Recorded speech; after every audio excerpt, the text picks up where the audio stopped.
આ કહાની શરૂ થઈ ત્યારે હું અમદાવાદની સડક પર રિક્ષાની રાહ જોઈ રહી હતી। એવામાં અચાનક એક રિક્ષા મારી સામે આવીને ઊભી રહી। રિક્ષાની અંદર જોયું ત્યારે હું આશ્ચર્ય કરતા વધુ ખુશ થઈ। આહ, વુમન ઓટો ડ્રાઈવર! એમના જીવનની વાતો સાંભળીને મારી ઉતાવળ જાણે ત્યાં જ થંભી ગઈ। તેમણે કહ્યું કે મારા હસબન્ડને હાર્ટ એટેક આવ્યો।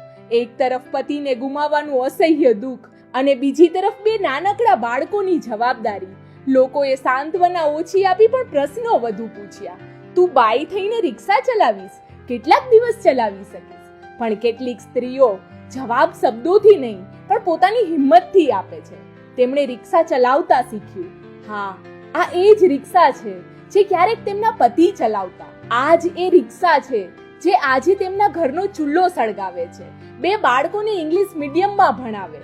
અને અચરજ તો ત્યારે થયું જ્યારે ખબર પડી કે રિક્ષાના પાર્કિંગમાં કે મુસાફરોની રાહ જોતી વખતે તેઓ વાંચે છે, પોલીસની પરીક્ષાની તૈયારી કરે છે। આ રિક્ષા માત્ર મુસાફરોને જ નથી લઈ જતી, આ તો તેમના સપનાઓ, પતિની યાદ અને બાળકોના ભવિષ્યને પણ આગળ ધપાવે છે।